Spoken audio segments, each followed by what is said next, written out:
วัสดีเนาะ FC ทุกทางเนาะเป็นลุมเด้อ PCP เด้อมื้อนี้เนาะจะมาอักกี้ไทยลูกค้าได้เบิ่งเครื่องสุหารเนาะจะมี3บอกเนาะจะเป็นตัว C2 เด้อกับท็อป A ตักติโกเนาะเดี๋ยวเอาไปใกล้ๆเบิ่งเด้อ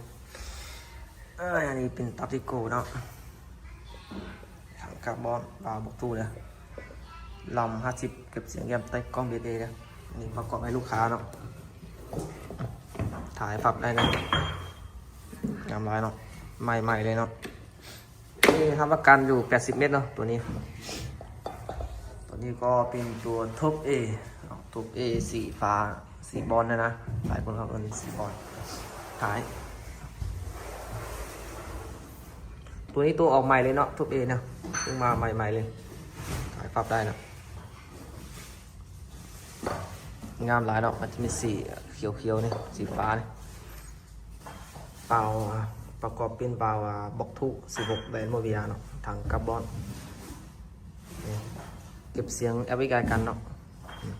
ท็อปเอนี่มันจะมีเป็น3 สีเด้อมันจะมีสีดำนี่ในชุดรูปของมันเนาะ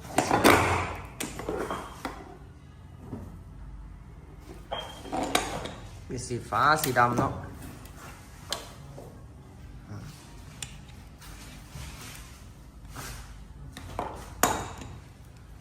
อันนี้ก็สีขาวๆเนาะบาบูเขาจะเอิ้นว่าสีอย่างสีบอลบ่สีขาวๆเนี่ยงามดีเลยลูกค้าจะได้สุดรถก็แทรกเข้ามาหาเลยเนาะถามได้เลยเนาะสุหารมันมีหลายแบบนะ M4 K2 Factor ตัติโกตุ๊ก A C2 อันนี้มันเป็นปิงกล้องเวทฮันเตอร์เลยความซูมไกลมันจังอยู่ที่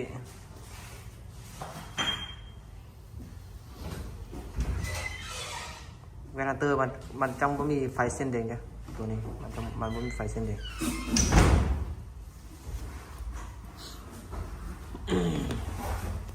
ตัวนี้ก็เป็น C2 เนาะ C2 มันจะปรับสปริงท้ายมันดูนี่งามดีเนาะตัวนี้เครื่องมันเป็นเครื่องไซกอนนะ42เก็บเสียง FM5 บาวบ็อกทูเนาะประกอบเป็นกล้อง BSA เนาะถ้าซื้อทางหาน้องที่ซื้อบอกหนึ่งจังมีได้แถมมาสูบเติมลูกปืน1 กับเนาะมีรับประกันเลยซื้อก็ตั้งกล้องตั้งวาล์วให้ลูกค้าเรียบร้อยเลยเนาะ